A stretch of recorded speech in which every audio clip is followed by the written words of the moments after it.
Okay, guys, got my first Lasius N, and looks like there's another couple about to fully develop. So I am going to move these girls into a new test tube. So I got this neat little formicarium. I was actually in Raleigh, so I stopped in at Tarheel Ants to take a look and see what they have, and so I ended up getting this. So you can see we have a tunnel up there, we have a hydration section right in there. We also have a couple connection ports. These models can connect and hold together magnetically. Ports on both sides for expansion. We have open area for forging, for outworld type, and a couple ports in the back we can use as well. So right now we have this tube here with that grating. We're going to leave this one empty for now and just put it in there. And so we're just going to use that as the space holder right now. Now we're going to put our hydration one here on that side, so we'll show you how to prep that. So the formicarium comes with two of these tubes with the grating and the caps.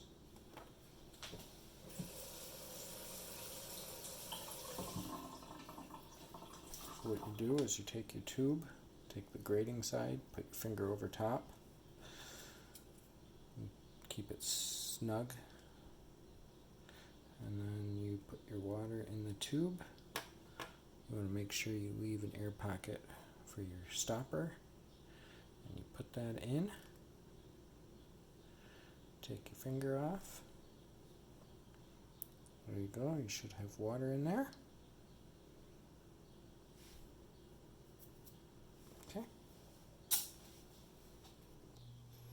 Okay, so you take your chamber,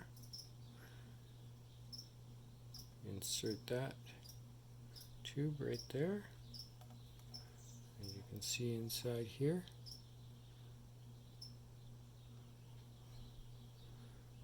We are in. There we go. Okay, next, so there's also a water port or water spot here. So you take your syringe, put the needle on, go into the hole aiming down, and then you fill it up.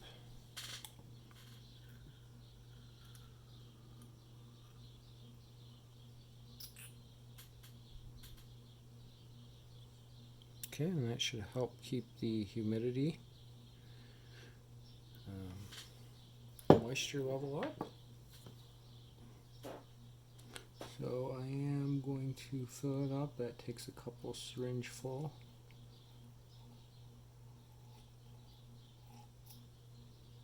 Okay, there's that. So the glass cover does come off because it is magnetic.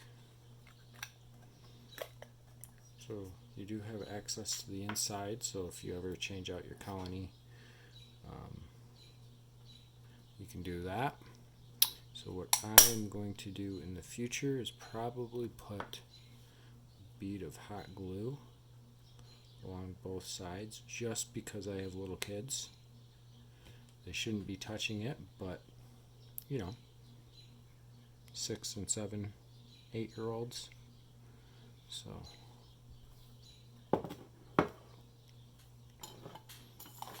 the lid does come off of the outworld, so you can cover that with baby powder, alcohol mixture, or some Vaseline.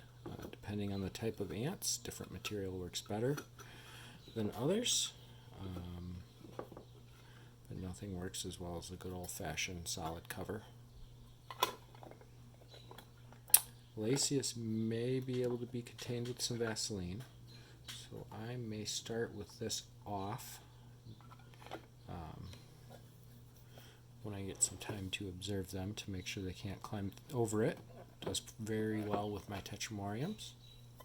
So there will be a link down below in the description to different barrier solutions.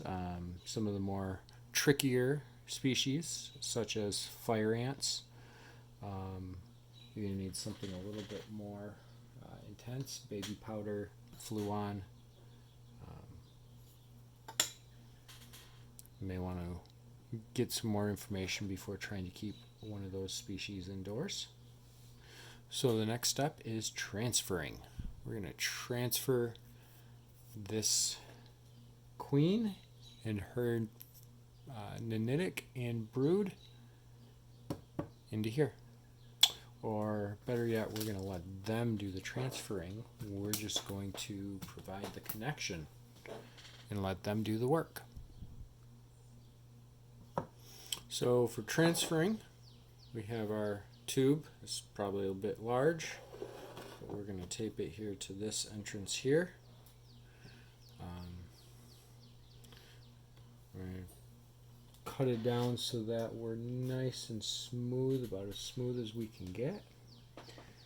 And then we're going to tape the test tube to the other end and let the ants do the exploring themselves. Hopefully they work their way into the formicarium. The nenitics, which are the first few ants to hatch, don't typically travel that far or very far, so I don't know if they will go far enough to reach that. Hopefully they do. Okay, so we are taping this tube as flush as we can get. We don't want to have any sticky tape hanging out inside the test tube because we don't want the ants to get stuck on that and die, especially since we only have one nenitic right now and one on the way, or two on the way, and only one queen. It would really devastate the colony to lose any of those, especially the queen. So next, now that that's in place, we are going to ready our test tube, bring it over here and tape that on, but first we're going to get this part ready.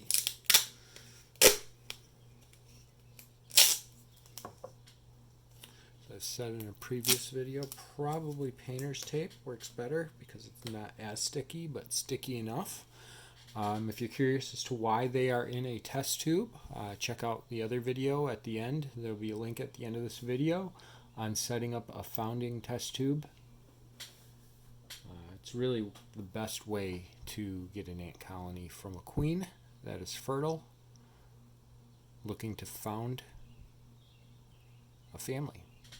So in my previous video, I had discovered that this chamber, in the founding chamber, had gone dry after hibernation. So I went to move them. She has not moved yet, thankfully. Everything is in one side, so when I take this tape off, I can tape it right to this tube. That way we don't have any escapees. We're going to prep this here by placing that just like that, and then we're going to, as gently as possible, unroll this tape.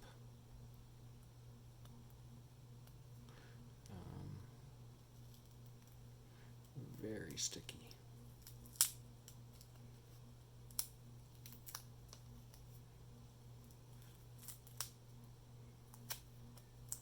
And hopefully with this first chamber being dry, okay, let's make sure we got everything out. Yep, just the chicken leg left in there. So we are going to set this right here up against that tube. Again, this is really the only tube sizes I had. Ideally, you'll want something a little bit different. So we're going to do it like that. Okay.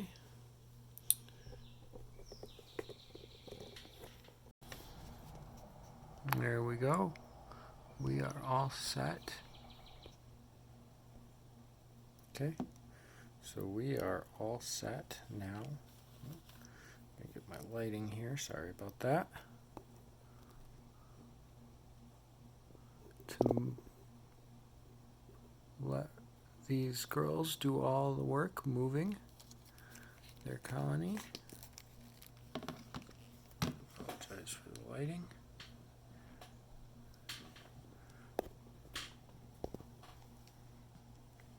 Okay, there we go.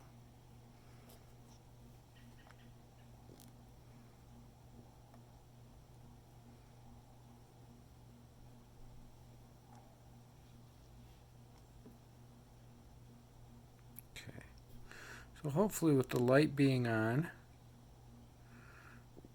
that will entice them to move this way.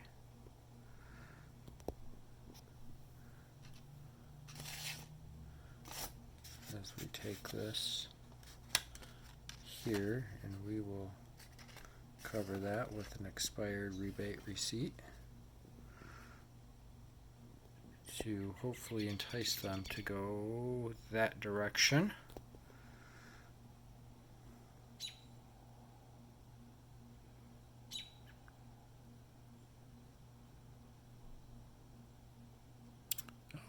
Thanks for watching. Again, that video link will be posted one of the sides here to setting up a founding chamber, and also the previous video I mentioned where I had to tape this dry test tube up to rehydrate them.